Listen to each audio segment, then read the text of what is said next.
Buenas tardes, somos Alto Pogo. Estamos muy contentos de participar una vez más de esta feria de editores que nos congrega año a año en torno al libro. En una feria que nos, que nos une, que nos unifica todo el sector del libro, editores, editoras, escritores, escritoras, lectores y lectoras, en, en torno a esta celebración que es mostrar y compartir lo que tanto nos gusta. En este caso nos encuentra una charla que llamamos La recuperación necesaria, porque se ha dado algo en los últimos tiempos, y que es que muchos sellos editoriales independientes han recuperado, han vuelto a publicar algunos autores y autoras capitales de la literatura argentina, pero también latinoamericana y mundial. En el caso de Alto Pogo, celebramos y estamos muy contentos de poder tener en nuestro catálogo autores de la talla de Miguel Briante, de Dalmiro Sáenz y de Charlie Feiling. En el caso de Miguel Briante y Charlie Feiling también celebramos que la gente del agua de la parte maldita esté publicando para ahora para la FED del agua electrizada, la editorial La Bestia Equilátera esté presentando El Mal Menor, en el caso nuestro de Charlie Feiling, un poeta nacional. Y para Miguel Briante, bueno, también hay muy buenas noticias porque nosotros publicamos su primera novela y única novela, King Kong, y los amigos de Mil Botellas, esa hermosa editorial de La Plata, publicaron el año pasado entrevistas y este año publicaron la colección de cuentos Al Mar. Lo mismo pasa con Sara Gallardo y bueno, con otros autores que nuestros invitados de la charla van a ir desmenuzando, van a ir tirando arriba de la mesa, así que les propongo y les advierto que busquen algún papel, algún lápiz para anotar, porque se va a dar un lindo rosario de estas cuentas hermosas que son los autores y autoras que van a ir saliendo en esta charla, que les anticipo es un deleite, que nos van a dar Inde Pomeraniec, que es escritora, editora y periodista, y Luis Chitarroni, editor y escritor, en torno a estos autores, a Charlie Feiling, a Miguel Briante, a Sara Gallardo, a Héctor Libertela. Estén atentos y atentas porque es una linda charla. Los dejamos con Inde y con Luis. Un beso para todos y todas. Pensaba, releía el otro día un poco las novelas y veía en el final del agua electrizada ese momento en donde el narrador dice, bueno, en Europa hago de latinoamericano, en América Latina hago de inglés por los Claro, idiomas y demás, y ahora haría de gran escritor. Increíble, ¿no? exactamente. Una nueva encarnación, ¿no? Yo creo que igual Charlie, como yo, que era muy megalomaníaco, se podía imaginar perfectamente esto. Homenaje. Yo recordaba un asado donde creo que te conocí a vos, que se disputaban, no era un asado saereano, porque se lo disputaban Chefek y Gebel, creo, iba a ser como un asado judaico, y no se ponían de acuerdo. Era un asado cayer. Muy bien. Se disputaban la distancia a la que tenía que estar la carne de las brasas, y nunca se pusieron de acuerdo. Era en el patio de la casa en la que Charlie vivía con los papás. No me Así. acuerdo si era Alsina o México. Moreno o Moreno. Moreno, perfecto. Sí, sí. Y, y que vos y yo creo que hablábamos de cine, como siempre. Puede ser, puede ser. Porque una de las ideas que teníamos era empezar con Dick Van Dyke, con el show de Dick Van Dyke también. Sí, sí, sí, yo te propuse que para este evento hiciéramos una especie de sitcom, pero vos sabés que hablabas de Carlitos y de cuando vivía, a mí me gusta decirle Carlitos porque con Pedro Ben le decíamos Carlitos muchas veces, ¿no? Tan raro decirle Carlitos a Charlie, pero bueno, Claro. Me acuerdo que cuando lo conocí en la facultad, al principio, claro, era 1979, increíblemente en ese mismo curso de ingreso estaba justamente el polaco Cheifet, Alan Paus, Gabriela Nussey. Claro, Y me acuerdo que cuando lo conocí, con esa pinta rara que tenía de peinarse todavía muy, muy para atrás con la gomina, ¿te acordás? Y sí, que sí, parecía como el chico del chaleco de Cézanne, ¿no? sí, sí, Del chaleco rojo, usaba el pelo así. sí, Y sí. al mismo tiempo era tan extraño que yo decía, ¿este es un servicio? Pero tan joven, puede ser un service, tan joven, tiene mi edad, ¿cómo va a ser un service? Pensaba yo, ¿no? Y Bueno, lo era chavo. lo habían obligado a hacer la escuela naval, ¿no? Por eso, Entonces, no me equivocaba tanto, viste que había ahí claro, como qué algo con bárbaro. esto. Había algo, había Y algo. hasta de eso tenía buenos recuerdos, ¿no? Ahí ya le Sí. habían detectado la leucemia. No, todavía no. Ah, Cuando yo te cuento esto, no. claro. Porque yo creo que la enfermedad viene después de su primer viaje, viene para Malvinas. O sea, en el Totalmente, sí, 82, en el porque lo 82. quieren reincorporar. Lo, Exactamente, viene para el 82. O sea, él se lo fue de viaje, ¿te acordás? Y se tiene que volver del Reino va a Unido. cobrar una herencia exigua que le había dejado una abuela. Y cuando vuelve, ya Sí.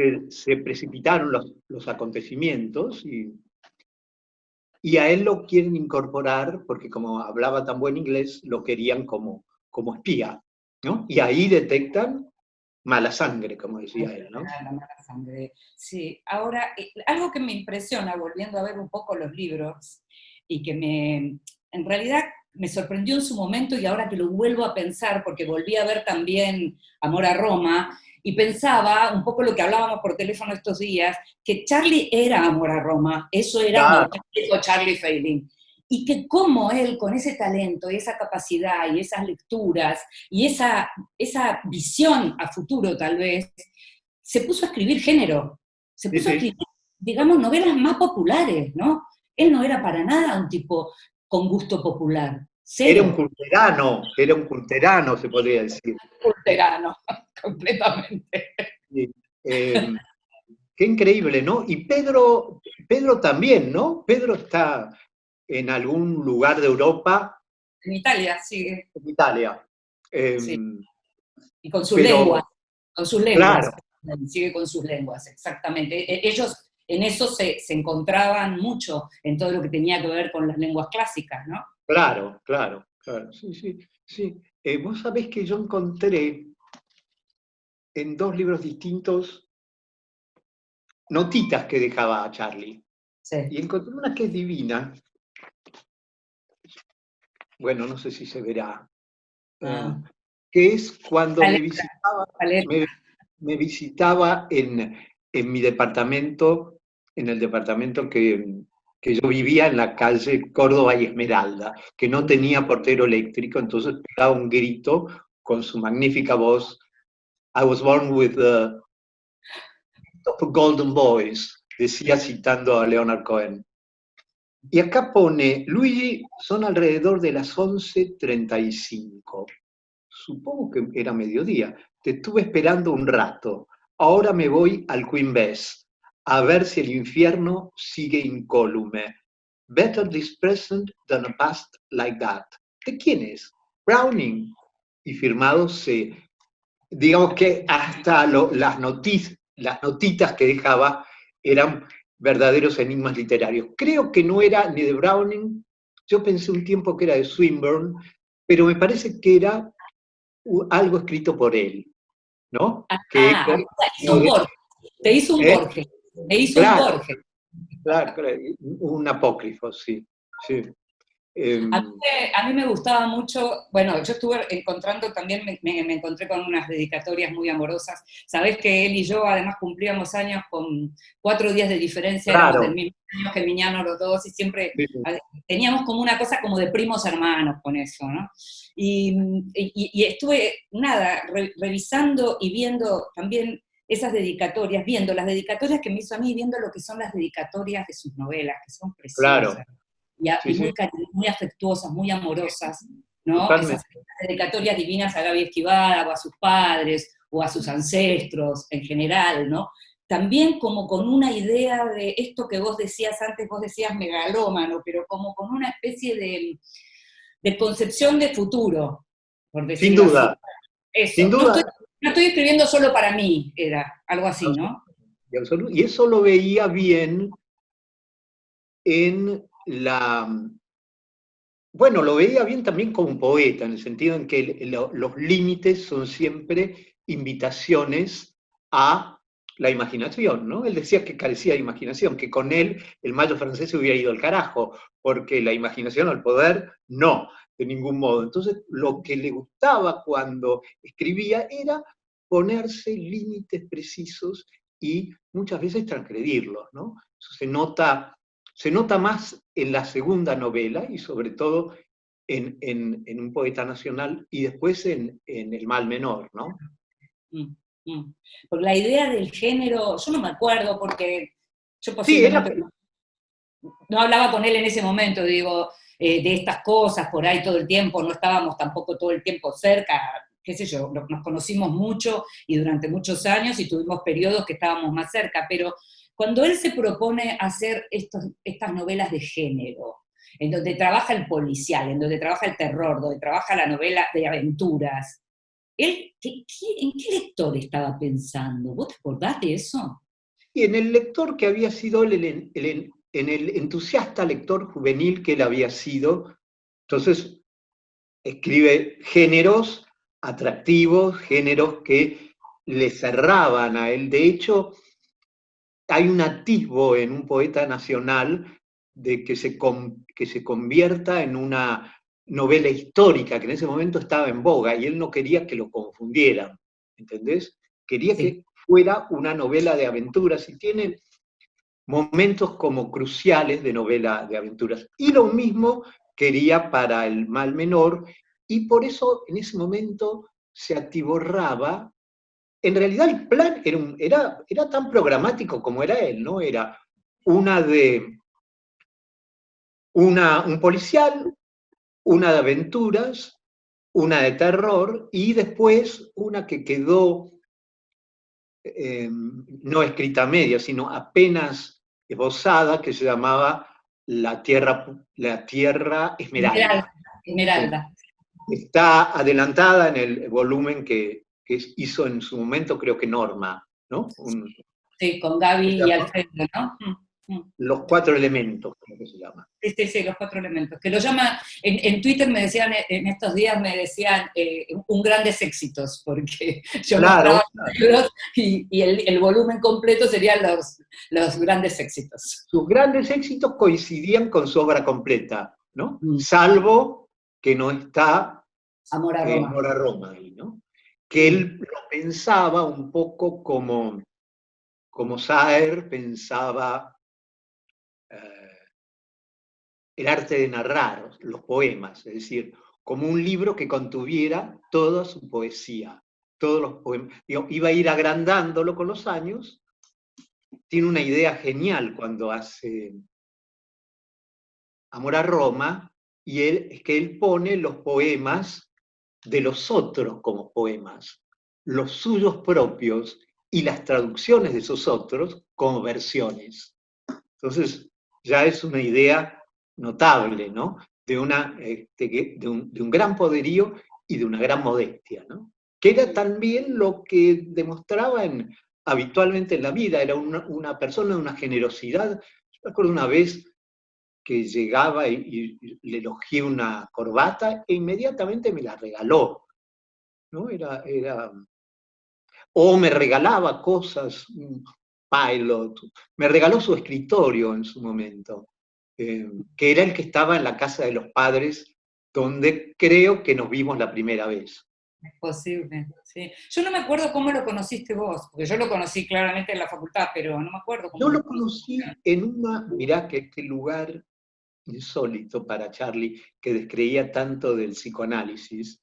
Lo encontré en una charla sobre Joyce que daba Borges, en la vieja sede de psicología en la calle Yatay, Yatay, no me acuerdo si era Yatay, en la calle, en una calle improbable para encontrarnos, porque si no nos hubiera reunido la presencia de Borges, y Borges hablando precisamente sobre el Ulises, ¿no?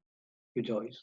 Ahí estaba Charlie provisto de su edición del Ulises, y dispuesto a hacerle las mejores preguntas, sin duda, pero yo creo que a Borges ya en ese momento le gustaba que le hicieran siempre las mismas preguntas, y contestar él, ser imprevisible y a la vez un poco políticamente incorrecto, ¿no? Cosa que le costó el premio Nobel, entre otras. Vos sabés que yo me acuerdo o sea, yo a Borges lo vi un par de veces, ponele cuando era chica firmando ahí en la Galería de Claro, Ley, ese tipo de cosas. Pero me acuerdo bien de haberlo ido a escuchar ya en la facultad cuando lo llevó Pesoni, ¿viste? claro, claro. Y entonces en el aula magna de la facultad, ahí pasando Borges, caminando y todo el mundo entregándole como si él fuera un muro de los lamentos, le entregaban sus libros, sus Claro. DVDs, sus revistas, le daban todo y los que lo acompañaban se llevaban todo eso que el hombre jamás Lo que es vería. más asombroso, lo recibía. Sí, pero digamos, y me acuerdo ese tipo de frases del tipo, un gusto, Borges, soy escritor, pero qué maravilla, ¿viste ese tipo de frase? ¿Qué le iba a contestar a esa gente, no? Claro, claro. ¿Te acordás cuando lo entrevista ese periodista que tenía un programa en los 70, un periodista muy obsequioso español, Sí, sí, muy... sí, sí, está el Y, video.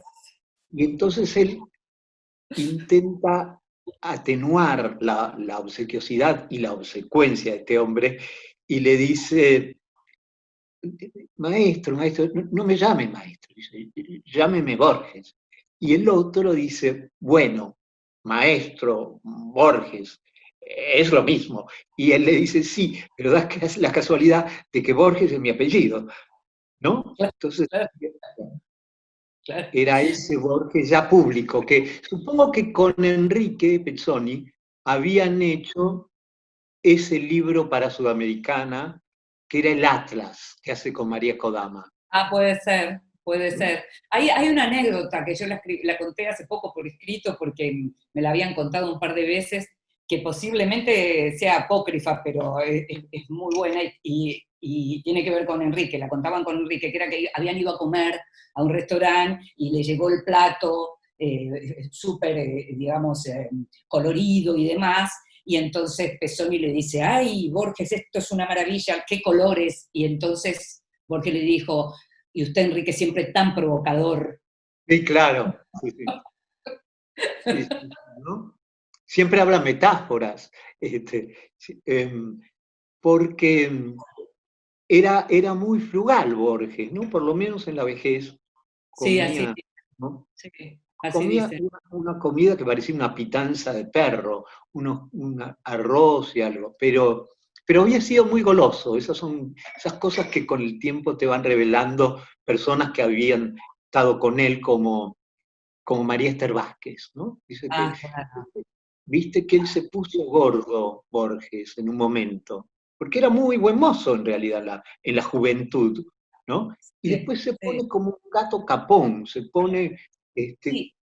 Buen ¿no? mozo, atractivo no era un tipo De atractivo. joven y de viejo, viejo también. Sí, pero Mirá porque las era fotos, Borges. Pero ¿por qué era ¿cómo? Borges, Luis? ¿Por qué era Borges? No era un Bueno, tipo atractivo. no era Brad Pitt, pero No digo, era Bioy, no era Bioy. no No, era, Brad, bueno, no esa era era, Bioy. esa era la competencia peor, Lógico, claro. Sí. obvio, obvio. Pero además era como que era el loser él siempre, ¿no? Era el perdedor. Estamos hablando más de Borges que de Charlie, ¿no? Sí, Y, y, y bueno, la relación de Borges, quiero decir, la relación intelectual de Charlie por Borges era de veneración. Y lo veneraba en un aspecto en el que Borges creo que ha perdido ahora porque suena demasiado o, o incomprensible cuando es ultraísta o, o retórico cuando es clásico, ¿no? Pero a Charlie le gustaba precisamente esa relación que tenía con el soneto melódico, perfectamente acentuado, ¿no? Entonces lo veneraba directamente. Sí, recién Marcos hablábamos de Charlie, pero hablaba también de Briante, y ahí está también la relación de Charlie con Briante. En el libro de María Moreno aparecen varios de todos estos recuperados o recuperables de todos estos autores, ¿no? Porque está Héctor Libertela también, y en todos esos aparece, en el libro de María, aparecen vinculados en relación al tema del alcohol, ¿no? Puntualmente. Sí, sí, porque, bueno, a Miguel también lo traté mucho y lo edité todo en su momento, con Michelle, su mujer, que hizo un trabajo impresionante porque recopiló todas las notas de Miguel que habían aparecido en revistas, y Miguel era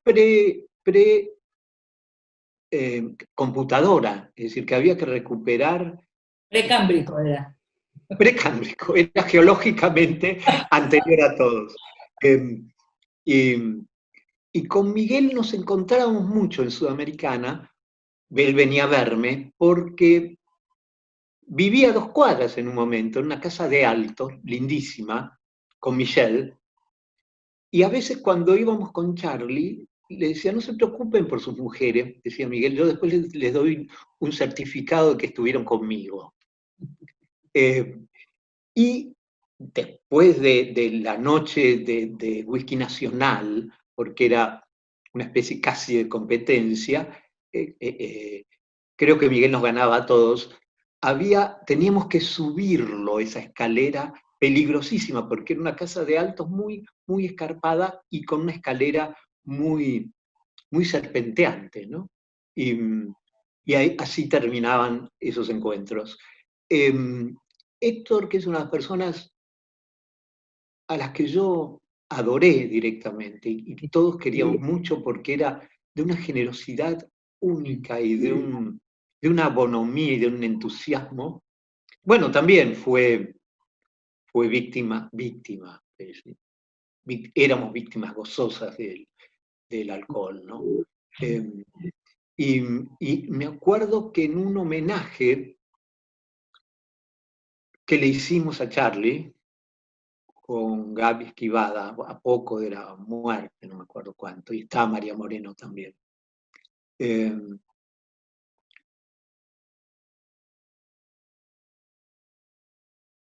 Estaba conmovido hasta el llanto por no creo que por el homenaje, sino por su memoria de Charlie Feiling. Con Charlie solíamos visitar a Héctor cuando era director del Fondo de Cultura Económica, ¿no? Sí, claro.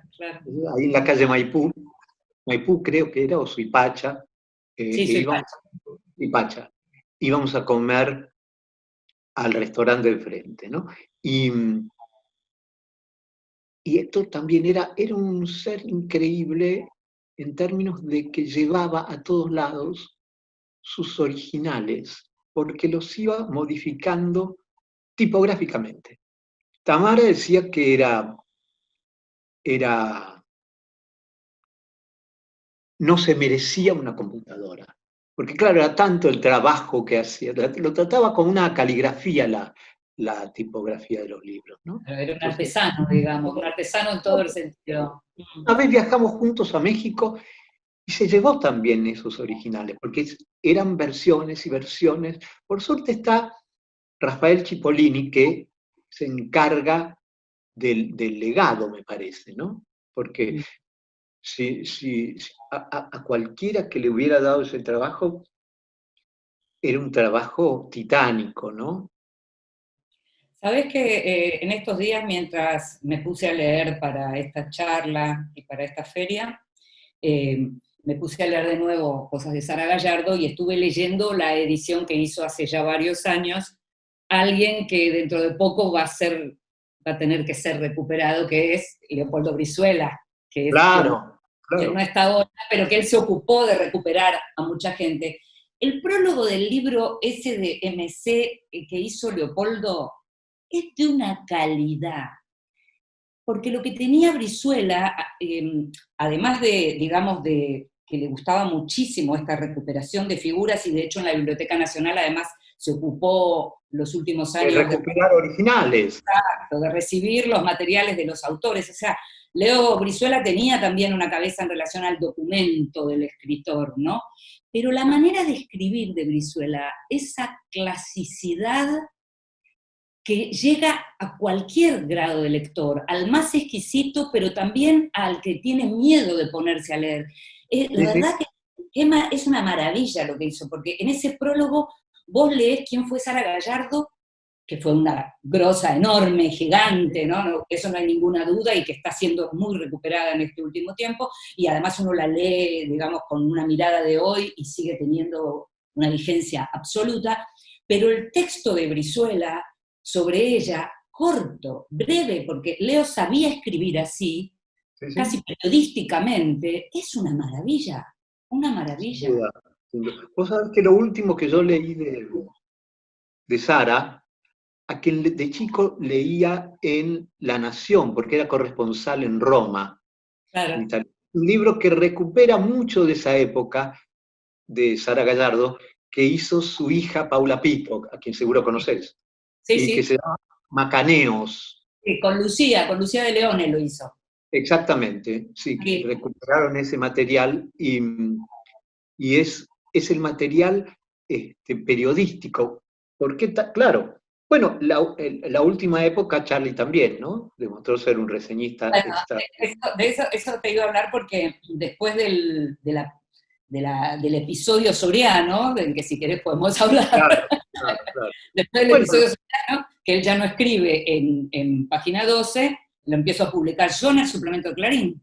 claro, Sus claro. textos los empieza a publicar en Cultura y Nación, se llamaba el suplemento entonces. Recuerdo que lo había fundado, si mal no recuerdo, Calamaro padre, el padre de los... Fernando Padre escribía, no sé si lo fundó, puede ser. Cuando yo empecé a trabajar en Clarín todavía salía Claro, algo de Fernando claro. Padre, cuyo hijo era amigo de Charlie de la escuela.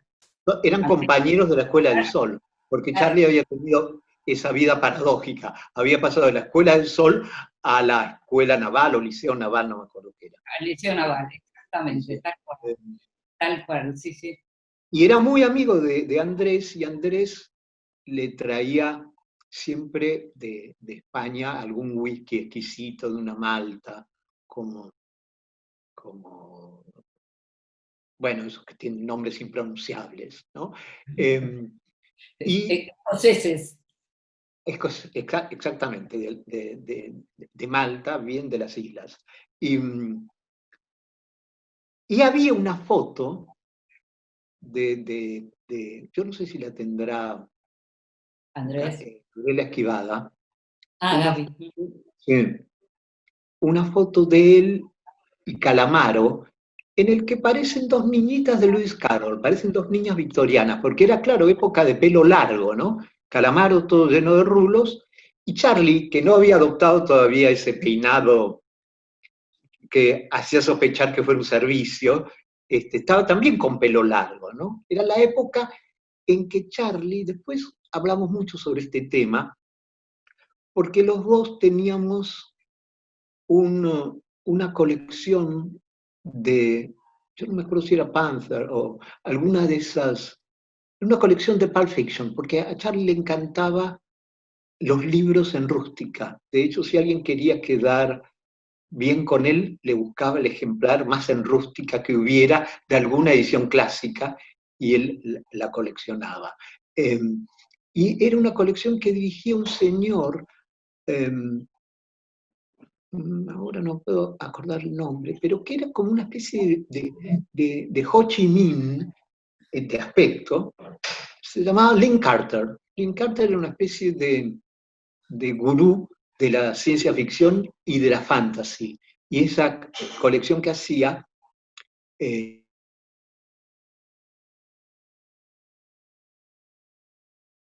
uno de ellos, Towards el deseo del mundo, era el favorito de él porque era una recreación de la Odisea contada por un escritor victoriano, ¿no? Por dos escritores victorianos, porque era Rider Haggard y Andrew Lang.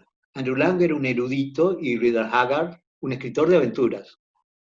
Recién decías lo de Sara Gallardo y los textos los textos periodísticos de Sara, y lo que se acaba de recuperar y que es una maravilla, la pude entrevistar hace muy poquitos días, es la obra periodística, una edición, una compilación, que incluso la hizo ella, una antología de sus textos periodísticos de Ana Basualdo, que escribió Claro, en Panorama y que la publicó ahora Sigilo, y que ella vive en Barcelona desde el 75. claro. La escritura de esas mujeres, la escritura periodística de esas mujeres, como Moira Soto también, o Felisa Pinto, todas esas mujeres Felisa argentinas. era magnífica, ¿no? O es magnífica, no sé, no sé si escribe en algún lado. Sí, ¿Eh? bueno, Moira sigue escribiendo, sigue teniendo su revista Damiselas en Apuros, yo le publico en Infobae, pero la exquisitez de esa prosa y de esa manera de escribir sobre los temas, entre comillas, nimios, Sí, es una sí. cosa de locos, es una cosa de locos. Recién decías el Queen Bess, hay un texto de los que está en la antología de Ana Basualdo que hace, que era, digamos, era como un paseo por distintas confiterías de esa época, de los 70 en Buenos Aires, y por supuesto está el Queen Bess, ¿no? Claro, es una lástima que se haya perdido, ¿no? Se perdió hace más de 10 años, ¿no? La, la, el mostrador del Queen Bess, que a Charlie le encantaba porque lo hacía acordar al de The Shining, la película de Kubrick sobre el libro de Stephen King. Y una vez llego y estaba con un bosque, tomaba un Negroni, que era sí, un Trago. cóctel, un trago, ¿no? De muy pocos elementos, ¿no?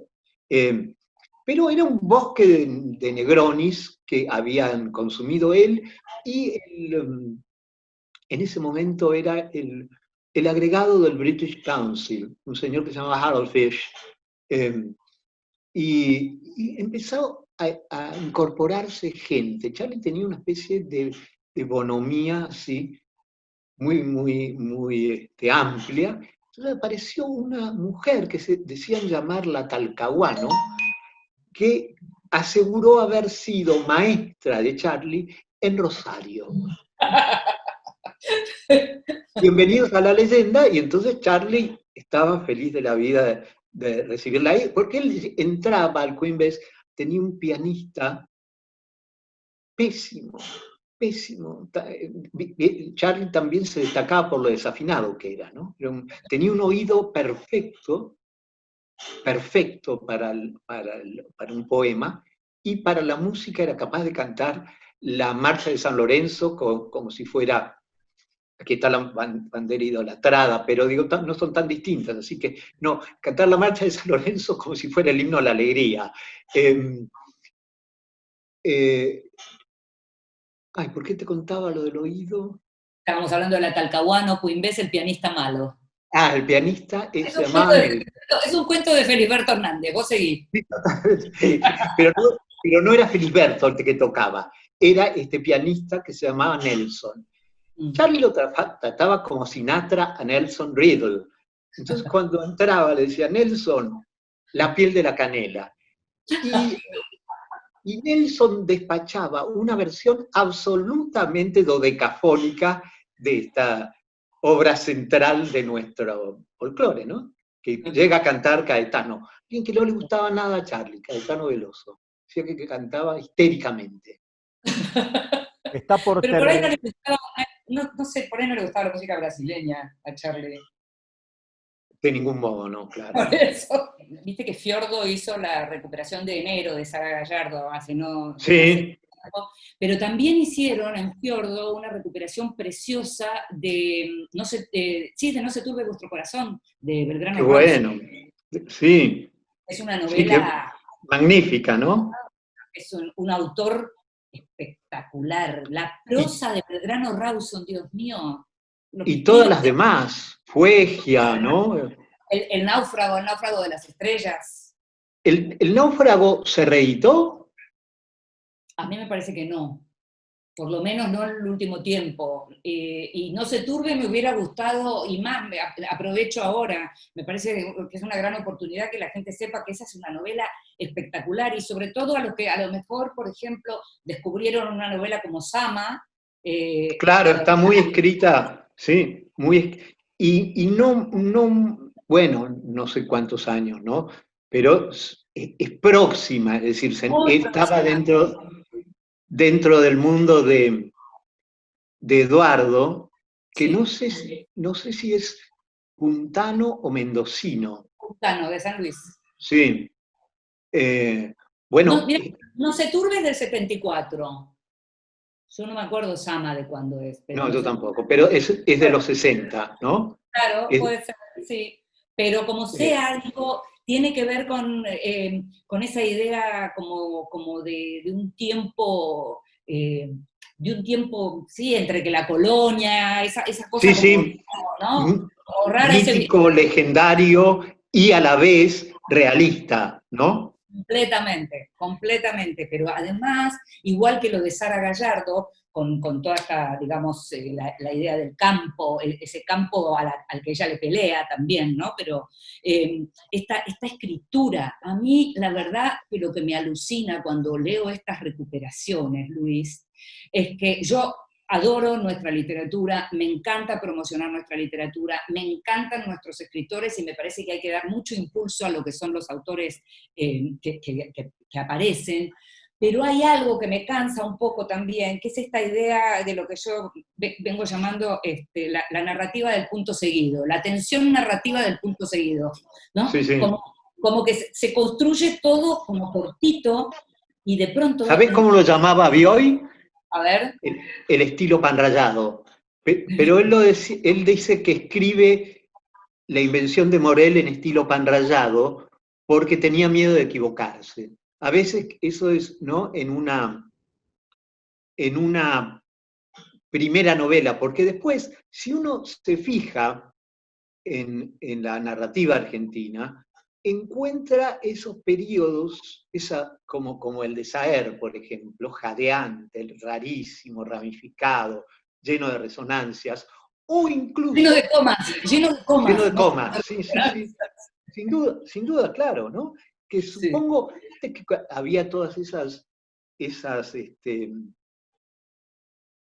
definiciones de obras, sobre todo en el modernismo, en la que la enfermedad determinaba el estilo. Como en Herrera y Reisig se decía que el asma había influido en su puntuación. Y en Lezama Lima también, ¿no? Se decía. Podríamos retrotraernos a ese tipo de interpretaciones pensando que Saer también era un asmático, ¿no? Un asmático fumador que alternaba el aparato para respirar con el cigarrillo que encendía, ¿no? Sí, sobre todo si hablamos de la respiración de la prosa, decís vos, claro, que está bien, claro, no lo había pensado. Pero yo, ¿sabés qué? Lo que decía es que vos lees a Sara Gallardo, o lees a Belgrano, y lees una elegancia en la Sí, escritura. sí, porque no se puede decir tampoco que los dos son también de oración corta, ¿no? ¿Viste? En el caso de Sara o Sí, de Belgrano anoche, Rawson. anoche estaba leyendo los textos mínimos de Sara, los del País del Humo, viste que tiene muchos Sí, textos sí, sí, sí. muy pequeñitos, que eso me Eso decía, era, inicialmente era sudamericana, el país así del salió. humo. Mm. Y en esos textos, que te cuenta una historia fabulosa de esa manera, con esa elegancia, con esa respiración, como decís vos. Y eso me falta un poco, ¿sabes? A veces siento que me falta, y por eso me gusta la recuperación de esto, porque me parece que hay que como que volver a leer para volver a alimentar Sin algo duda, de más sin largo duda. aliento en términos de proyecto, no más largo aliento porque tienen que ser novelas más largas, sino de algo que tiene que ver con el trabajo, con la escritura, me parece, Sí, ¿no? sí, con el proyecto, ¿no? Por eso te digo, Charlie, que era tan programático, había pensado un ciclo de 4 novelas. Después se vería, ¿no? Lamentablemente después no se vio porque la muerte lo detuvo escribiendo La Tierra Esmeralda, pero El fantasy era el que debía, claro, claro. claro. Pero él continuamente, y también con el... Yo tenía en la Casa de Esmeralda, ponía las distintas versiones que él iba haciendo de poemas, ¿no? Que después incluyó en Amor a Roma, algunos que incluyó y otros que no. Y tenía un poema magnífico sobre un personaje que a él le encantaba, que era parecido, o que lo hizo en cine, Errol Flynn, que era Ruperto Densau. Ruperto Densau era el jefe, el mosquetero de El prisionero de Senda, ¿no? De Rudolf de Rassendil. Y tiene un poema en Amor a Roma que se llama Ruperto Densau, precisamente, que es nada más que una larguísima frase interrumpida, oración interrumpida continuamente por pequeñas incisiones que alteran la prosa después de un punto y coma, ¿no? Y está armado, por supuesto, en el mejor estilo charliano, en rima. También una cosa que parece relegarse solo al rap ahora, ¿no? Y uno piensa en la rima y dice, demonios, ¿no?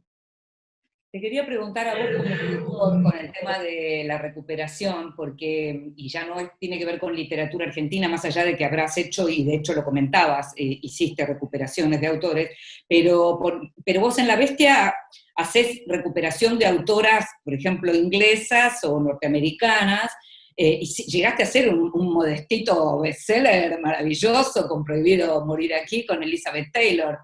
¿Qué te Sí, pasa sí. cuando encontrás eso? ¿Qué te pasa? Bueno, ¿Por qué lo traes a los lectores ahora? ¿Por qué recuperás? porque creo, bueno, hago un consenso también, lo leemos 3 personas en la editorial y digo, por ejemplo, hay una literatura, nadie va a decir hoy, femenina de la novela inglesa, No, pero, las novelistas inglesas son particularmente recuperables, porque en su momento, ahora eh, voy a dar un ciclo en el Malva, y quiero hablar especialmente de, para mí, la más grande escritora creo que murió el año 2000, del siglo XX, que es Penélope Fitzgerald, a la es una que, si no le... maravilla, Es una impresionante. maravilla, Sí, es sí, sí. extraordinaria. Sí. Pero Hay dos me acordaba... Penélopes, claro, está Fitzgerald y está Mortimer, hay dos Claro, Penélopes. las dos eran mujeres mujeres que tuvieron que criar hijos y que creo que empezaron, no en el caso de Penélope Mortimer, sino en el de Fitzgerald, pudo empezar a escribir muy, muy tardíamente, Sí. porque mientras tanto desempeñó un montón de oficios, ¿no? Eh, pero cuando Marcos hoy nos decía eso de que alguien anotara los nombres y eso, me acordaba de una anécdota que era favorita de Charlie, que era entre Oscar Wilde y Whistler, el pintor, ¿no? Sí. Y que, como siempre, Wilde había dicho una de esas frases inolvidables, pero que son las que más rápido uno olvida, y Whistler había dicho una frase maravillosa, porque era aparte de un gran pintor, era un gran epigramista, ¿no? Armaba epigramas. Whistler era norteamericano que se fue a vivir al Reino Unido. Exactamente, sí. Hizo ese retrato de su madre sentada, Es una maravilla. una maravilla, hizo, sí, es una sinfonía en gris, que es una imagen de puerto algo tarneriana, e hizo un famoso retrato de Carlyle, sentado en la misma posición que su madre. Y Whistler parece que, bueno, tiene un libro en el que se recogen sus epigramas que yo muchas veces tenía la idea pero está muy descontextualizado, de publicar en La Bestia, que se llama The Gentle Art of Making el gentil arte de hacer enemigos, ¿no? Y entonces dice una de esas frases, estaba cerca Oscar Wilde, y Oscar Wilde dice, Whistler, qué frase maravillosa, ¿cómo me hubiera gustado decir eso? Y Whistler lo mira y le dice, ya lo repetirás, Oscar, ya lo repetirás, ¿no? Es buenísima esa historia, es muy, muy buena. Penélope Fitzgerald es la de la librería. Totalmente, The Bookshop. Es una historia real. Sí. No sé si real, pero ella en una época fue vendedora en una librería. Por ahí no le pasó, le pasa a la protagonista, pero... Claro, de un lugar como ese, de Suffolk. Sí. Y decime, ella es la de A la Deriva también. Y exactamente, y la que también le pasó que vivió ahí, en esos barquitos. Bueno, eso es lo increíble de ella, son estas especies de recreaciones realistas de lugares que ella reconstruye, pero también reconstruye lugares imaginarios, porque La Flor Azul, por ejemplo, es una novela sobre Novalis, y ella no compartió el siglo con Goethe. Y las descripciones son magníficas, y lo que sabe interiormente de lo que ocurre en la época es tan magnífico como Marguerite Yourcenar de la época de Adriano, pero con menos exhibicionismo, ¿no? Claro, tal cual. Pero entonces lo que vos decís es que lo que te lleva a recuperar, porque a veces se generan cosas. Yo pensaba, por un lado, lo que pasó con Elizabeth Taylor y Prohibido Morir Aquí, y pensaba lo que le pasó también a Fiordo con Stoner, ¿no? Una novela del 65. Sí. Una novela del 65, digamos, te diría que es más raro lo que pasó con Stoner. Como en el sentido de, yo la quería contratar Stoner. Me la había regalado, ¿sabes quién? El Baby Pardo. ¿Te acordás de Osvaldo? Sí, que claro, murió hace no mucho también, pobre. Sí, claro. Me la había mandado y yo la quise contratar. Hace mucho, mirá. ¿Perdón? Que vos la leíste hace mucho. Sí, claro, y la quería contratar. Después se adelantó, por supuesto. No sé quién la editó, ¿Fiordo? Fiordo, sí. Sí, y todo bien, pero quiero decir, era una novela de difícil circulación y lectura, ¿no? Porque ocurre en un campus universitario, porque y sin embargo, ya había suscitado mucho interés, porque en el cine la quería hacer, creo que Tom Hanks. Inmediatamente, y también era una reedición del New York Review of Books, que es una editorial que se encarga de reeditar autores. Pero lo que pasa es que en Estados Unidos fue una novela que en su momento funcionó y después pasó al olvido. Yo no sé si en su momento funcionó tanto, ¿eh? Y de las de él... Pero sí que en Estados Unidos hay una larga tradición de novela de campus, ¿no? Sí, claro. Mary McCarthy, está lleno de novelas. John Updike. Claro. Sí, pero yo creo que esa novela había funcionado... A ver, por ahí me equivoco, me parece que de Williams había funcionado más una novela histórica que tiene Williams. Sí, que es aburridísima. Y hace poco Fiordo publicó, ahora no me acuerdo, la primera novela también. Claro. Digo, la idea de la recuperación para los lectores es como la búsqueda del tesoro, ¿no? Sin duda. Y eso es como muy interesante. Y cuando yo veo a los chicos más jóvenes, porque te das cuenta que nosotros ahora ya venimos a ser, ¿no? Digamos, antediluvianos somos, antediluvianos. Somos los muy mayores, pero cuando yo veo a la gente más joven, por ejemplo, enganchadísima con la literatura de Feiling, me provoca como una especie de emoción, ¿no? Me dijiste que el otro día que había habido mucha respuesta en algo que vos habías... Mucha respuesta en Twitter. Sí. ¿A quién te hubiera gustado recuperar? ¿O a quién te gustaría recuperar?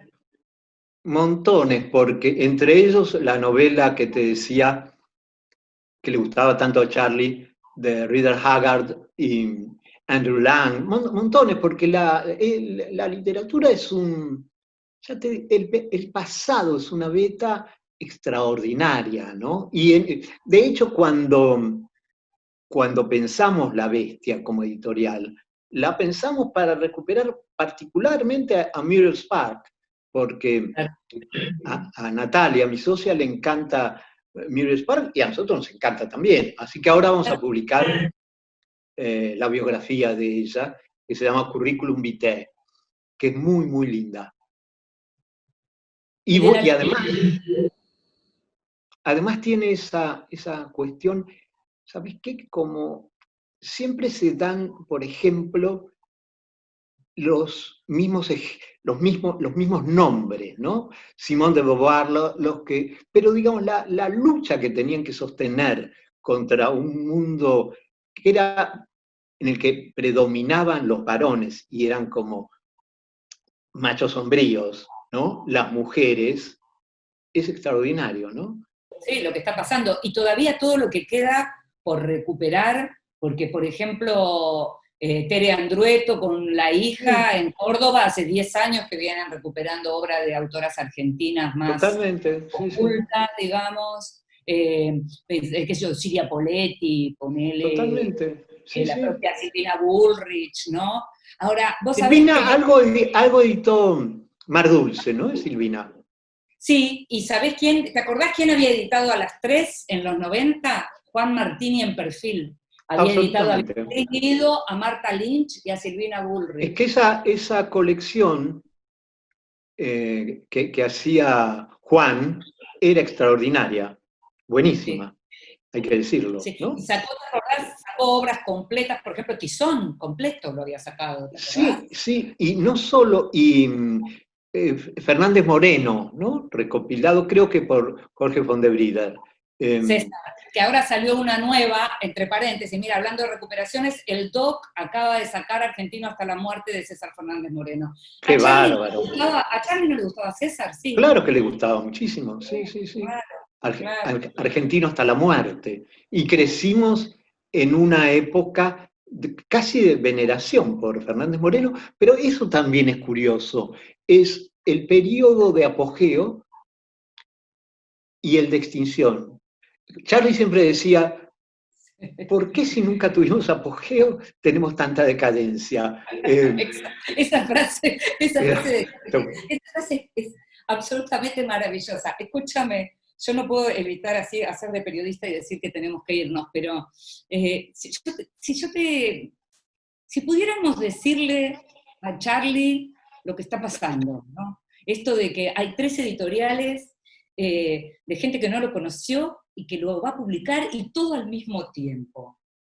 ¿Cómo se lo dirías? Finalmente pasó lo que pensabas. Sí, claro, eso es un gran factor. Claro. Sí, yo pensaba estos días, decía, yo me imaginaba diciéndole, Charlie, te leen, ¿viste? Una cosa como así, como entre la sorpresa y la emoción, ¿no? Que me parece Sin duda. increíble, que me parece increíble. Bueno, veremos esas ediciones y esperemos que se vendan mucho. Y espero que me invites alguna vez cuando... Te prometo que te voy a invitar y no por la pandemia. Muy bien. Te mando un beso, te mando un beso grande. grande. Un beso enorme. Chau.